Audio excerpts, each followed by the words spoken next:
Good morning, ladies and gentlemen. This is Nessa Porter. I want to apologize on the last video I did on how to change a faucet.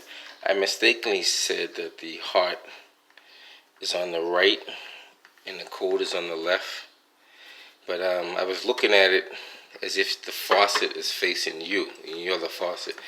So if you're facing the faucet, the heart will be on your left. That's in the United States. The heart will always be on your left, or it should always be on your left, and the code should always be on your right.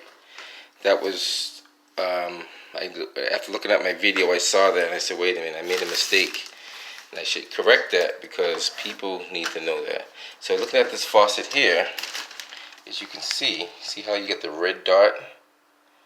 You got the blue dot. So heart, if it's your left hand, should be on this left side. If it's your right hand, it should be on the right side. So that's the one thing I wanted to correct. And since I have this video and I'm doing it, I also want to introduce you to the rigid tool. This is one of many rigid tools that they make to changing faucets.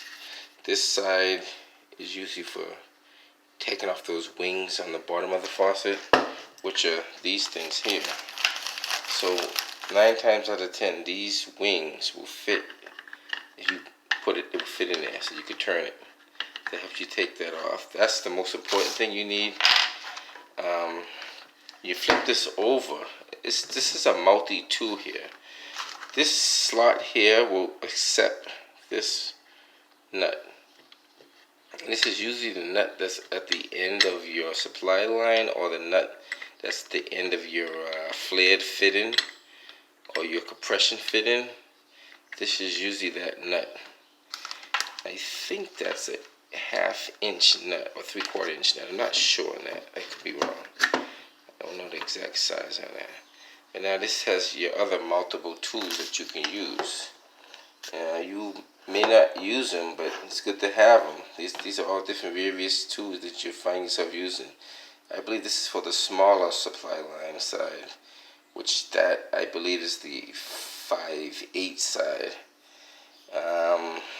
So this tool is handy. The only problem I don't like about this tool is when you're trying to put a lot of pressure on turning the valve or the nut above. This thing has a lot of sponge. You really can't get a firm grip on it. It feels like you're going to bend and break the plastic. That's why I always resort to the Husky tool. Next video I will show you the Husky tool that I have. There's a Husky tool that you put a small ratchet at the bottom of it, and it will do the same thing that this thing does. The good thing about this is that this little sleeve is designed to fit around the pipe. So when you're in there, if it's not snug, it will fit around the pipe and help you get out of a jam. Remember, before they made these tools, people were using the basin wrenches. The basin wrenches were good, but it relied on you getting on the nut and turning it to a certain point. So now that you don't have to use the basin wrench and you have this, it makes it a little bit easier. So I'm basically showing you that. Well, while I have this, let me just go down underneath and take off the supply line. So I already shut the water off on this. Basically trying to figure out which nut is the better one that's going to receive this. So I'm thinking it's this one here. This one here looks like it sits right in there. So if I'm underneath the sink and this is my supply line nut, this is basically fitting right in there like that, and it's going to give me enough space to turn. So let's go try this out, see how this works. So I already have the water shut off. Water shut off. I always want to make sure the water's off. And left for hot, cold for right. So it's off. That's a little crooked, but that's okay. We're going to change out that faucet with a new faucet. I'm going to get under here. Get under the sink. Where's my light? I like this light here. I got this for 20 bucks at Home Depot. And it's a nice bright light. It's portable, it has a magnet on it. It's one I chose to use the most because it fits in all tight quarters and everything like that. I don't know why that water's dripping there. I'm about to figure that out too. Oh, that's for the dishwasher. Huh. They disconnected the dishwasher over here. That's why that line's off. I see what's going on. So when you work behind other people, you got to figure out what they did before you come in and do it. So now, I don't know if you can see that, but I'm gonna turn this. So I'm separating this. Give it a little bit more turn.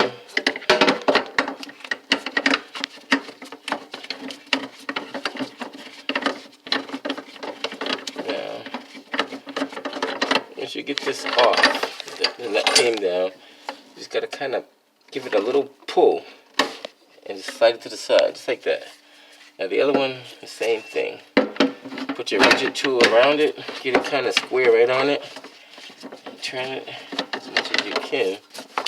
Now that's loose, so that's coming off. So now we got those two off. Now I'm going to use my little flare tool. Hopefully this thing works on the end. Move this, if I can move this. It's a little tight here.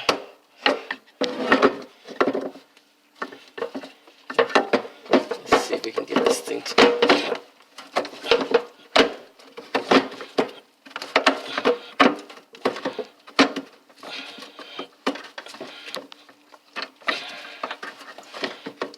It is moving. It should be tough to move, but it's moving a little bit.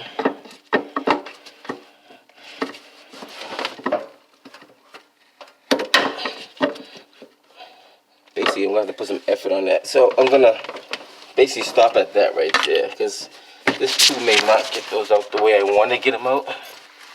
But I might have to come back with my other tool or something more sturdier, because these things here, what happens is when you're trying to turn it, unless you're directly on it with a lot of pressure, these are plastic, so you're fighting plastic with plastic. You need something a little stronger, a little sturdier that really snugs it. I'll try it one more time, and if it doesn't work, I may have to go ahead and get another tool, or just break them off. If you can't get them off that way, you can break them off. And there's different ways of breaking them off. You can burn them off. You can snap the wings and see if we can get this. See if we can get this nice and square. And this thing's. I just broke one of the wings on it now, so that means that's gonna give me a hard time taking that off. This one.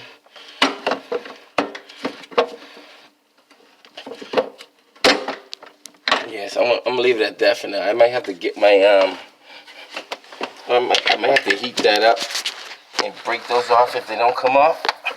So I'm gonna stop here. But basically, take off those wings, and the other video that I have kind of shows you how to put this back together. You just take those wings. These wings will go back on here under the sink, and they screw on. You want to snug them, but don't over tighten them. This piece will basically go in here for the sprayer. Right here, gotta snap in. Your sprayer hose will snap into that. You feed it through, come out of there, and that'd be basically how you hook the faucet up. But right now I'm gonna go find something to break off these wings underneath here, because apparently they're really snug in there. Usually if you got two people, you can have one guy working the top while you're working the bottom. So I'm doing this by myself, one-handedly, so it's very difficult. So that's all for now, guys.